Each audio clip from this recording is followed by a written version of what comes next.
Most people believe life is shaped by visible forces: talent, intelligence, opportunity, or even luck. But there is another force, softer, quieter, and far more powerful, that fundamentally dictates human trajectory. That force is expectation. What we deeply believe about ourselves, about others, and about the world doesn't just influence how we feel, it directly influences how we behave. And over time, belief and behavior intertwine until it becomes difficult to tell where one ends and the other begins. We often cling to the comforting notion that we are guided purely by logic, facts, and rational judgment. We imagine ourselves as mini economists, weighing data, calculating pros and cons, and arriving at reasonable conclusions. But human beings do not experience life objectively. We experience it interpretively. We don't respond to the world as it is. We respond to the world as our mind expects it to be. Before reality arrives, expectation has already written a script. And most of the time, we act out that script without ever realizing we had a hand in writing it. Let's start with a powerful classroom experiment that shows how expectation works in real life. One of the most striking demonstrations of this idea began in 1968, when psychologists Robert Rosenthal and Lenore Jacobson conducted an experiment in an ordinary public elementary school in South San Francisco. They informed teachers that a select group of students, approximately 20% of the student body, had scored exceptionally well on a new intelligence test and were on the verge of remarkable academic growth. The teachers were led to believe these children were gifted, brighter than their peers, with uniquely high potential. But the truth was startling. The students had not taken any such test. The gifted group was random. There was no inherent difference between these children and any others in the school. The label of intellectual bloomers was entirely artificial, an expectation dressed up as a scientific fact. Yet 8 months later, these same randomly chosen students significantly outperformed their classmates academically. Their confidence rose, their classroom participation increased, even their measured IQ scores improved, particularly among the youngest students. Something changed, not in their genetics, not in their home environment, not in their core abilities, but in the expectations around them. Rosenthal later described how the teachers, armed with a prophecy, unknowingly treated these students differently. He called it the 4 factors of high expectation. The teachers created a warmer, more supportive emotional climate for them. They provided more frequent and more nuanced feedback. They offered richer, more challenging academic input, and they gave these students more opportunities to respond, ask questions, and display competence. None of this was part of a formal plan. It was unconscious. The belief that these students are special quietly changed tone of voice, body language, patience levels, and the amount of time teachers were willing to invest. The students, sensing the confidence placed in them, responded by adjusting their own behavior, becoming more engaged, taking more risks in class, persisting a little longer when confused. They started to act as students who were capable of blooming. The prophecy fulfilled itself. This phenomenon, often called the Pygmalion Effect, is not limited to classrooms. It appears in relationships, workplaces, courts, hospitals, and stock markets. A manager who believes a particular employee is high potential will tend to coach, mentor, and protect them more, and in doing so often creates the high performer they believed in. A parent who believes a child is difficult will respond with more frustration and less patience, and in doing so may unknowingly reinforce the very behavior they dislike. Once a belief gains traction internally or socially, it begins shaping behavior, and that behavior in turn begins shaping reality. Now let's look more closely at the mechanism behind this. At the very core of this profound and far-reaching phenomenon lies a mechanism that is, in its essence, deceptively simple. It is a relentless self-fulfilling loop, a 5-part chain reaction that shapes our reality. It begins with a belief, which inevitably dictates an emotion. That emotion, in turn, sparks an action, which leads to a tangible outcome. And finally, that outcome cycles back, solidifying and reinforcing the belief that started it all. This feedback loop is everywhere in life.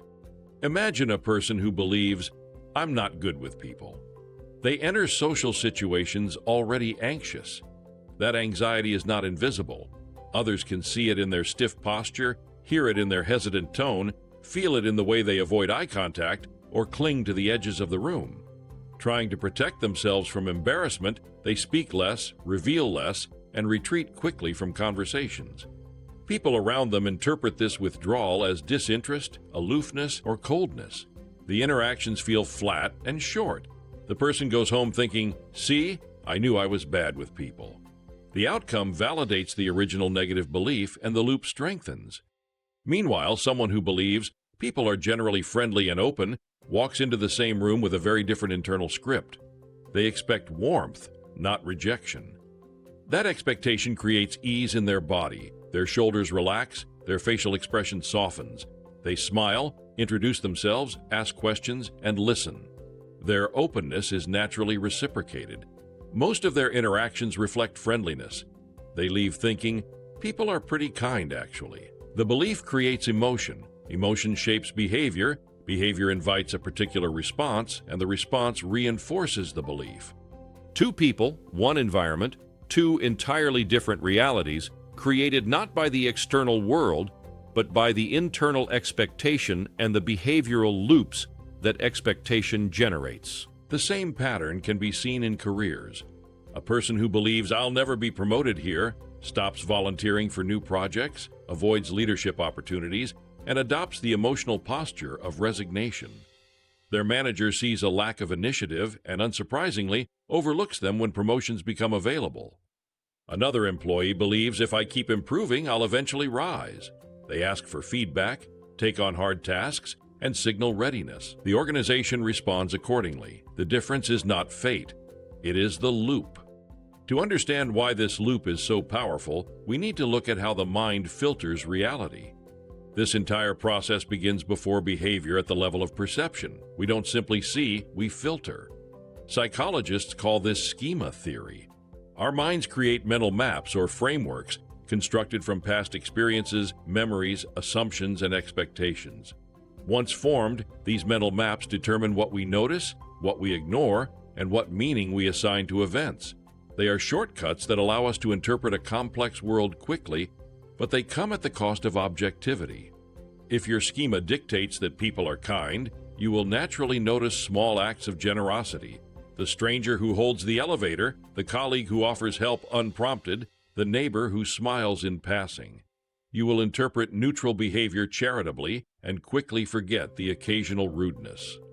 If your schema says people are selfish, you will see the same world but notice different things. The driver who cuts you off, the coworker who doesn't say thank you, the friend who cancels plans. Acts of kindness become invisible background noise. Acts of selfishness become central evidence. If your schema says "I am clumsy," every dropped glass or tripped step becomes further proof that this is just who I am, while the hundreds of movements you perform gracefully each day are forgotten. At the center of this filtering process sits confirmation bias, the powerful tendency to seek out and interpret evidence that supports existing beliefs while actively discounting or distorting information that contradicts them. The brain prefers coherence.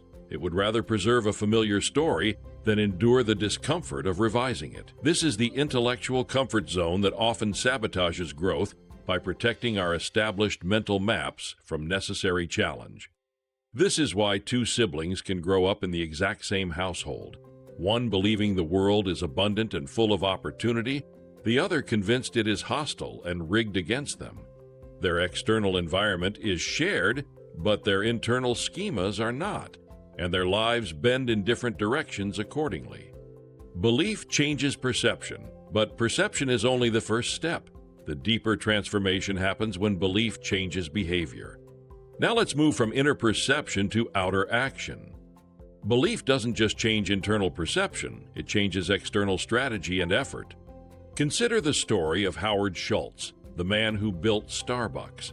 In the early 1980s, while traveling in Italy, Schultz observed European cafes functioning as public living rooms, spaces not just for drinking coffee, but for conversation, community, and belonging.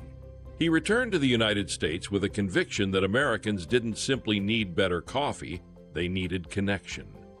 Banks rejected him, investors laughed, critics dismissed the idea as frivolous, insisting that Americans valued speed and efficiency, not lingering conversation.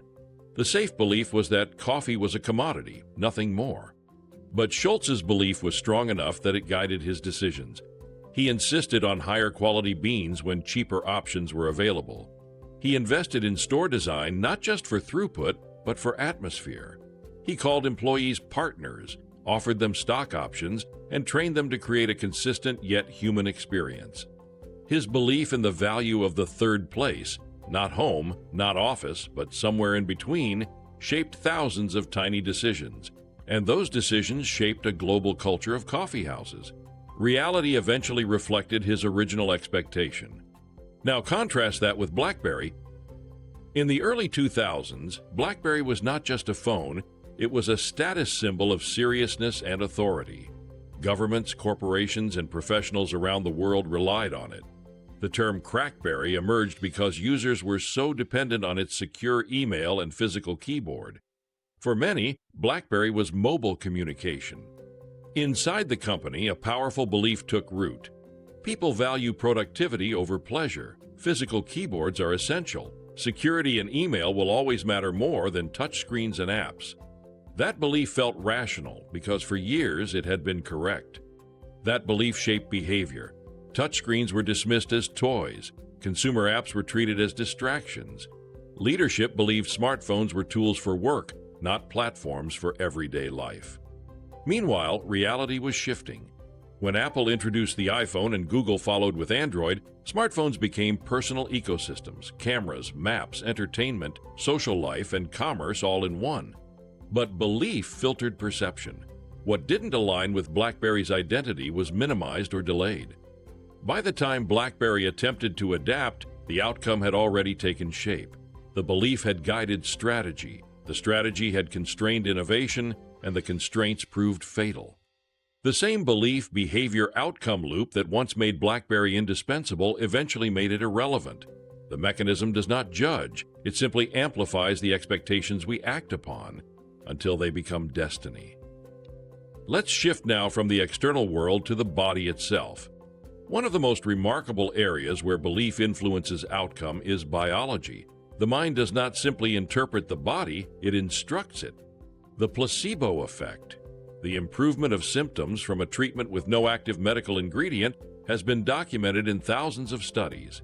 Patients given sugar pills, saline injections, or sham surgeries have experienced reduced pain, improved mobility, better sleep, and lowered blood pressure simply because they expected improvement. Their belief triggered real neurochemical changes. The brain, anticipating healing, released endorphins, dopamine, and other substances that actually improved their condition. In one study, cyclists who were given what they believed was a powerful oxygen-boosting supplement performed significantly better than those who were not, even though the supplement was inert. They pushed harder, tolerated discomfort longer, and interpreted fatigue differently because mentally they believed they had an advantage. But there is a darker mirror, the nocebo effect. When patients are told that a harmless pill may cause nausea, headaches, or dizziness, a measurable percentage will report those symptoms, even though nothing in the pill can cause them. The belief in harm becomes the experience of harm. In both cases, expectation is the hidden variable. The body responds not just to chemicals and conditions, but to the meaning the mind assigns to them. Now let's zoom out from individuals to history and power. The same principle scales from individual biology to the fate of nations. During the Vietnam War, Vietnamese forces faced overwhelming technological and financial power. Yet their belief that they could not and would not be conquered fueled a level of endurance that often stunned their opponents. This conviction shaped their willingness to absorb losses, their capacity to fight over years, and their strategy of attrition. Belief became resilience, resilience became strategy, strategy shaped outcome. In contrast, the Bay of Pigs invasion in 1961 reveals how expectation can distort strategy. U.S. planners operated under a key assumption that once anti-Castro forces landed in Cuba, the local population would rise up and join them. This belief was treated as fact, yet it was never truly tested. Resources, timelines, and tactics all followed this expectation. When the population did not revolt, the mission unraveled. failed. The failure wasn't purely tactical, it was cognitive. A prophecy had been assumed but not earned. We see this mechanism dramatized in myth as well. In the Indian Puranic story of King Kansa, a celestial prophecy declares that the 8th child of his sister Devaki will be the one who kills him. That belief terrifies him. He imprisons his sister and brother-in-law and begins killing their newborn children one by one. Gradually, fear turns him into a tyrant. His brutality creates resentment and moral outrage among the people.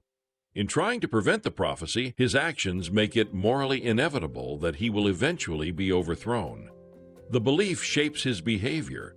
His behavior creates the conditions under which the prophecy can be fulfilled. Another example comes from the Crimean War, the charge of the Light Brigade. Soldiers bound by the deeply internalized belief that orders from command were absolute and unquestionable rode directly into a valley flanked by enemy artillery. The decision made no sense tactically. Many saw the danger. But the expectation of blind obedience outweighed individual judgment. The belief in hierarchy overruled reality, with tragic consequences. Belief does not just live inside private minds, it lives in institutions, cultures, and doctrines, and wherever it lives, it steers behavior. Now let's turn to one of the clearest arenas of collective belief, financial markets. Nowhere is collective belief more visible and more costly than in financial markets. Markets run not only on financial structures, but on collective psychology. Prices rise not only because value increases, but because belief increases. They fall not only because fundamentals weaken, but because confidence weakens. Markets are often described as rational machines that efficiently price assets based on fundamentals, but in practice, they behave more like emotional barometers. Prices reflect not only earnings and assets, but also hope and fear, herd behavior, and narrative. The stock market crash of 1929 is a textbook case. In the years leading up to the crash, belief in endless growth led to a frenzy of speculation. People bought stocks on margin with borrowed money, convinced prices would keep rising. When prices began to wobble, fear spread. Selling triggered more selling. What began as a financial correction turned into a psychological avalanche. Confidence collapsed, and with it, the market. The Great Depression that followed was not just an economic event. It was the long shadow of shattered expectations. The dot-com bubble of the late 1990s repeated the pattern in a different costume. Companies with no profits and sometimes no real products skyrocketed in valuation simply because they had a .com attached to their name. Investors weren't just buying stocks, they were buying a story. The story that anything on the internet will inevitably become huge. For a while, that story looked true, until it didn't. When it became clear many of these companies had no sustainable business model, the belief cracked and the market imploded. On the other side, long-term investors like Warren Buffett operate on a different set of expectations. Buffett's core belief is not that markets are always right, but that in the long run, value asserts itself. In the short term, as he puts it, markets are voting machines, counting popularity. In the long term, they are weighing machines, measuring substance. That belief leads to patient, disciplined behavior, searching for undervalued companies, ignoring hype, holding for years. Over time, this belief-behavior combination has created extraordinary results. In markets, belief can create value temporarily and erase it spectacularly. But over the long arc, reality catches up. The self-fulfilling prophecy is powerful, but not invincible. From markets, let's move to innovation and the edges of the possible. Belief shapes not only markets, but also the boundaries of possibility itself. In 1961, when John F. Kennedy declared that the United States would put a man on the moon before the decade ended, the technology did not exist. The materials were theoretical. The roadmap was empty. But that national belief triggered immense funding, research, engineering, and collaboration. The expectation preceded capability. 8 years later, the prophecy was fulfilled, demonstrating how belief can mobilize previously unimaginable resources and ingenuity. At the same time, the history of aviation provides an equal warning. The de Havilland Comet, the world's first commercial jetliner, was developed with immense optimism and national pride. Engineers believed the aircraft was ready. They trusted assumptions about material strength more than thorough fatigue testing. The belief that progress was certain blinded them to the flaws of square windows and metal fatigue. When structural failure caused catastrophic mid-air breakups, the belief collided with physical reality, forcing painful lessons that ultimately reshaped global aviation safety standards forever. Belief must inspire, but skepticism must accompany it. Now, after seeing how powerful belief can be, we need to draw a very important boundary. After witnessing the massive scale of the self-fulfilling prophecy, it is critical to address its most common and dangerous misinterpretation. The self-fulfilling prophecy is not simply believing something good will happen, it is active. The vast majority of prophecies fail because they become wishful thinking. Wishful thinking is a belief that stays entirely in your head. It is passive. You hope for the result. You may dream of a better job, but you take no action to update your resume, network, or develop new skills. It is a psychological comfort, an imagined future that relieves the discomfort of present dissatisfaction. But imagined futures do not change actual futures. They are merely an escape from the necessity of work. The self-fulfilling prophecy is a belief that acts as a compass. It immediately triggers new behavior, discipline, and effort. It is the belief that forces the corresponding action, which then changes the variables in the environment to produce the predicted outcome. If the belief doesn't change what you do, it's just a pleasant thought, and that's where the prophecy fails. Let's stay with this for a moment and ask, why don't all prophecies come true? Even when belief triggers action, success isn't guaranteed, because reality includes variables beyond our control. There are two main reasons a prophecy may fail. The belief never translates into action. Without the necessary sustained action, a belief remains only a wish. Someone may say, I know I'm destined for success, but avoids effort, learning, and discomfort. Reality pushes back harder than the behavior can influence. You may believe you will win the lottery, and you may even buy a ticket, an action. But the system of random probability is entirely unmoved by optimism. Belief influences behavior, but behavior must be connected to a system that can respond. A self-fulfilling prophecy isn't about bending reality with desire. It's about shaping reality through aligned action. Now, let's ask a deeper question. Where do these beliefs come from in the first place? So the question becomes, where do our beliefs come from? Because if belief shapes destiny, then the source of belief matters deeply. Some beliefs come from experience. A triumph creates confidence. A humiliation creates fear. Some come from culture. Some come from authority. Others are inherited. Unquestioned ideas pass through culture, family, or history. And some, especially our core beliefs about other people, come from ancient biological machinery. For most of human history, survival depended on recognizing threat quickly. From this survival pressure emerged expectation bias, the automatic assumption that unfamiliar situations or people may be dangerous. This made sense when survival depended on rapid in-group, out-group analysis. This ancient survival script still echoes today. If a person operating under the assumption of danger, a belief, greets a stranger with suspicion, the stranger, sensing hostility, becomes tense, defensive, or guarded. This guarded response is then interpreted as confirmation of the original suspicion. Not because danger existed, but because belief shaped behavior, and behavior created a confirming response. A belief becomes tradition. Tradition becomes identity. Identity becomes unquestioned. And yet, a belief is not a truth unless we stop questioning it. Finally, let's talk about how we can begin to rewrite these patterns. So how do we break the loop and change beliefs that no longer serve us? We begin with awareness. You cannot change a belief you cannot see. The next step is interrogation. Is this belief true or merely familiar? Then comes replacement, choosing a belief that aligns with possibility rather than fear. And finally comes reinforcement, acting in agreement with that belief until the nervous system recognizes it as normal. A belief must be installed through behavior, and behavior, repeated long enough, becomes identity. We do not rise to the level of our hopes, we rise or fall to the level of our expectations. The mind obeys belief. The body follows belief.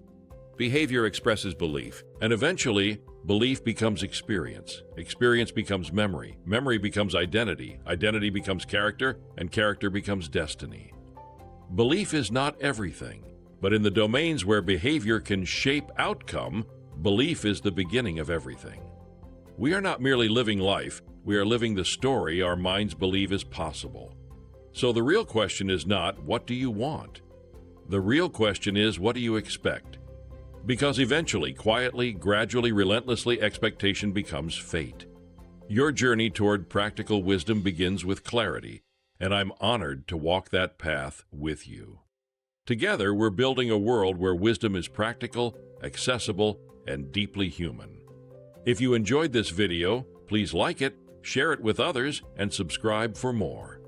Thank you for watching, and as always, think deeply, live wisely. See you next week.